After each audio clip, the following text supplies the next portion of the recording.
parang magbubukas yan ng pintuan, no? Parang yan yung magiging susi, magbubukas ng pintuan.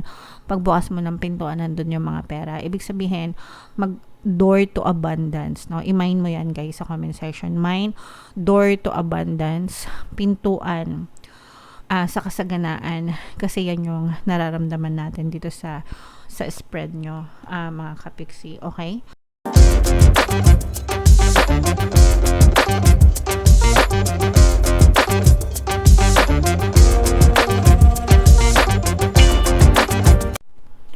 Hello guys, hello Scorpio, welcome back to Pinoy Pixie Tarot. Ang pamagat ng episode natin for tonight is third quarter kapalaran para ngayong July, August, September para sa Scorpio, Sun, Moon, Rising, Sun, and Venus. General reading lang guys, pwede mag-resonate, pwedeng hindi.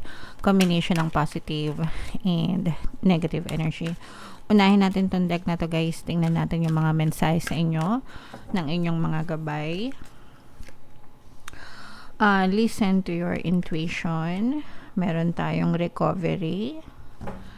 And meron din tayong not the right time, mga kapiksi. So, eto mga kapiksi, no, parang sinasabi sa inyo ng mga gabay nyo na this is not the right time for you yet. Pero it doesn't mean na it's not going to be right anymore. Kumbaga parang sinasabi dito na mag-pause ka muna, mag-hold ka muna, alam mo yun, parang mag-antay ka muna, medyo patagalin mo pa siguro ng konti, especially if feeling mo something feels off. Mararamdaman nyo naman yun guys, if let's say for example you're waiting for something, you're trying to manifest something, you're trying to attract something in your life, pero parang hindi magaan yung pakiramdam nyo. Na-experience nyo na ba yun mga kapiksi? Comment down below if naintindihan nyo. That's when you should listen to your intuition, because ito yung pamamaraan ng mga gabay nyo para sabihin na oops, that's not for you. Oops, hindi pa ngayon, makinig ka, okay? Konting panahon pa ang kailangan mo, konting tumbling pa, hindi ka pa ready, so matuto ka magantay, parang ganun, mga kapiksi. So if you listen to your intuition guys, you can never go wrong, kasi yung intuition natin palaging guided yan ng ating mga gabay, and yan yung number one role nila, gabayan tayo, lahat tayo, by the way guys, lahat ng tao sa mundo may mga gabay tayo, kanya-kanya tayo ng mga gabay since birth, mga kapiksi. Alright? And you have recovery. This is something na very, very good guys. Kaya, i-mind nyo yan sa comment section. Mind recovery, mind pagbangon, mind pagbawi. Sa kahit anong aspeto to guys, sa physical, sa kalusugan, pwedeng nakaka-recover na kayo. Pero, pagdating sa kalusugan guys, this is something that you shouldn't take for granted, no? Pagdating sa kalusugan, palagi yan pinapacheck up sa mga doktor at manggagamot, mga kapiksi. Always kayong kumonsulta sa mga manggagamot para alam nyo yun, na bibigyan kayo ng karampatang lunas, ay nadadiagnose talaga yung mga nararamdaman nyo. So wag nyong iasa sa tarot reading yung mga kalusugan nyo. Pero this is also a good sign na unti-unti ka nang nakaka-recover sa health mo, sa finances mo, sa kabuhayan mo, sa relationship mo, whatever, kahit anong aspeto ng buhay nyo. Iba-iba naman kayo ng sitwasyon guys. So kung ano yung pinagdadaanan nyo, yung iba pwedeng namamroblema sa pera, yung iba pwedeng namamroblema sa relasyon or sa kalusugan niya. This is a very nice message na unti-unti na kayong makaka-recover, mga kapiksi. So i-mind nyo na ito guys sa comment section, okay? So ngayon naman, tingnan natin yung ganap sa buhay nyo ngayong third quarter. Shuffle ko to guys, hanapin ko yung energy ng Scorpio habang sinashuffle ko to. Panoorin nyo muna yung video natin regarding sa ating paano mag-manifest ng abundance video course. Kapiksi, sawa ka na ba sa mga struggles at hirap sa buhay mo? Masipag ka ba at masikap sa buhay ngunit hindi ka pa rin umaasenso? Ilang beses ka na bang nag-attempt mag-negosyo at mag-invest pero palagi ka pa rin nalulugi? Sa pagkakataon na ito ay maaaring may subconscious beliefs ka na nagiging balakid sa iyong pag-unlad at pagyaman. Introducing, paano mag-manifest ng abundance video course. Dito ay matututunan mo ma-overcome ang mga balakid mo para tuluyan ka ng umunlad, umasenso, sumagana, maging matagumpay, successful at maswerte sa iyong kabuhayan, pera, trabaho, negosyo, salapi at kaperahan ng bonggang-bongga. Dali, mag-send na ng email sa pinoypixie@gmail.com at simulan na ang iyong pagyaman ngayon. Alright, so sa lahat ng gusto mag-avail ng course, mga kapiksi, meron tayong promo, no, mid-year sale until June 30, kaya mag-avail na kayo. Magbibigyan ko ng 20% na discount, guys. Sobrang laki ng discount and sobrang dami na nating success stories dyan. Kaya mag-avail na kayo, mga kapiksi. And meron din tayong bagong course, paano mawala ang third party at magkaroon ng harmonious na relationship, mga kapiksi, sa lahat ng gustong mag-avail niyan para mawala yung third party sa relasyon nyo. Opening sale tayo until June 30. Magbibigay naman ako dyan ng 30% na discount, kaya i-avail nyo na, guys. So, Scorpio, guys, kaya I represent ng King of Cups sa ating spread. Meron ditong presence ng air sign, Aquarius, Gemini, Libra. For some of you, maaaring may air element kayo sa inyong natal chart. For some of you, you may be dealing with an air sign. Hindi natin gusto yung unang energy nyo, guys. Ito ay energy ng panloloko, mga kapiksi. So, mag-ingat kayo sa mga panloloko, scammer. Especially pagdating sa pera, guys. This is more on money scam. Guys, timbangin nyo mabuti yung mga pros and cons bago kayo magdesisyon. Kaya nga lumabas sa inyo yung not the right time at saka yung get more information, mga kapiksi. Okay? Kaya lumabas itong babala. This is a warning. Listen to your intuition, guys. Kasi parang sinasabi dito na pakinggan nyo mabuti yung intuition nyo, especially pagdating sa kaperahan, no? Listen to your intuition. Kapag meron kayo mga natatanggap na mga alok, uy, mare, pare, maglagay ka ng pera dito, mag-open account ka lang, wala ka nang gagawin, kikita ka ng pera, walang invite, ganyan, walang referral. Kahit alang account open mo yan. Ganyan yung mga scheme, mga kapiksi, no? Usual na yan. Hindi ko alam kung bakit marami pa rin naloloko. Pero, yan yung isa sa mga usual na modus ng mga scammers. So, mag-ingat kayo sa mga ganyan, guys. Mga transactions nyo, both online and offline na mga transactions pagdating sa pera.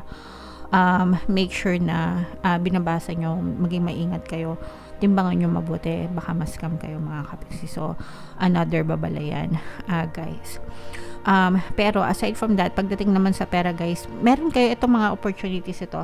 Ito, guys, na mga opportunities na to na dadating, ito yung magiging daan para sa pagtupad ng mga pangarap mo sa buhay. Okay? So, let's say, for example, gusto mo mag-artista, ganyan, para magkakaroon ka ng chance or opportunity na mag-audition, ganyan, o kaya magkaroon ka ng malan ka ng extra, di ba? Ganun naman usually pag nag-artista, magkaroon ka ng extra na project, ganyan, o kaya small time muna sa mga contents, tapos pwede siyang mag-open ng opportunity para maging makakuha ka ng kontrata or maging simula, parang stepping stone ba sa pag-achieve ng pangarap mo. So, lahat ng opportunities na pwede, guys. At saka parang marami. Hindi lang sa isang side, parang maraming side. Ibig sabihin, nasa kaliwat kanan mo, harap likod mo, taas baba. Lingon-lingon ka, mga kapiksi, sa surroundings mo, no? Kasi baka nandun na pala yung swerte mo sa pangarap mo, hindi mo pa napapansin, guys. Okay? And maaari yung magdulot, parang magiging pintuan yan. Parang simula siya, guys. Parang magbubukas yan ng pintuan, no? Parang yan yung magiging susi, magbubukas ng pintuan.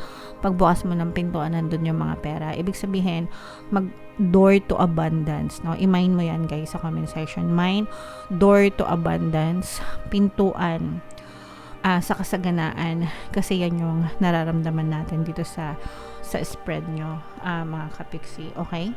So, what else, Scorpio? Tingnan pa natin.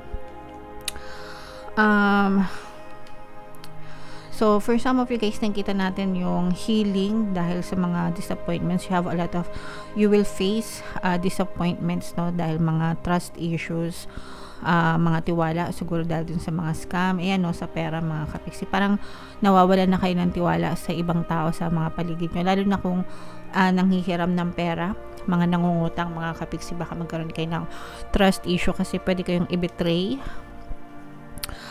ng mga nangungutang sa inyo. Ibig sabihin, baka takasan kayo, hindi kayo pahiramin ng pera, ay hindi kayo bayaran kapag kayo ay nagpaluwal or nagpahiram kahit na may kontrata. Meron kasing iba, diba, na nagpipirmahan sila ng papel na kailangan mai-return sa ganitong petsa, pero kahit na mga ganon, hindi pa rin nababalik sa inyo. So medyo mag-ingat kayo guys sa pagpapaluwal ng pera. It's okay lang na magpautang, sa akin walang masama, depende yun sa amount ng pinapautang mo, at saka yung tipo na kaya mong mawala lang sa'yo, no? Kasi there's always a risk kapag nagpautang kayo, 50% agad yung chance na hindi bumalik sa inyo yung pera. So you have to take that into consideration. Consequence yan palagi.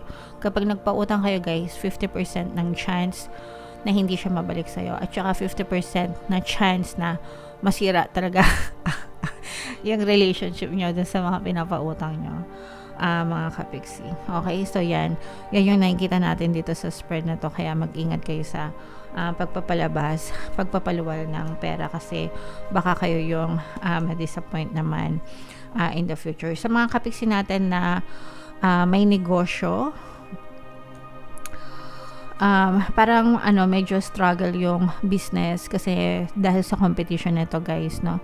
Medyo nag-i-struggle, pero it will also bring good benefits naman, kasi yung competition parang magbibigay siya sa inyo ng mga bagong ideas para mapa-better nyo. Kung matututo kayo, mag-i-struggle kayo sa business nyo dahil sa competition again, but meron din siyang magandang benefit kasi parang ma-exhaust nyo yung lahat ng possible solutions para umangat ulit kayo, lumakas ulit yung negosyo nyo, mga marketing nyo, mga strategy nyo, ganyan, para magpuntaan sa inyo yung mga customer and lumakas ulit yung negosyo nyo. So it will bring out the best in you. Mahirap but it will bring out the best in you. And pagdating naman sa relationship guys, sobrang ganda naman ng energy nyo sa relationship. This is abundance of love and happiness naman pagdating, tsaka mas lalong nagiging strong pa yung relationship nyo, lalo na kung nagdanas kayo ng problema sa relasyon, magkakaroon dito ng forgiveness and at saka mas lalakas pa yung relationship nyo with this partner or specific person. Air sign energy guys, Aquarius, Gemini, Libra. So for some of you, maaring may air element, maaring air sign yung person nyo mga kapiksi. Okay? So, comment down below, Scorpio, if feeling nyo nakaresonate kayo dito sa reading na to. Ito yung ating mga pampaswerte subliminal guys. Pwede nyo pakinggan para makatulong sa inyo. And ito naman yung ating success stories ng paano mag-manifest ng abundance video course. Click here to subscribe guys, and click here to join our membership program. Thank you for liking, sharing, and subscribing, and see you again next time. I love you all guys. Have a nice day. Bye bye.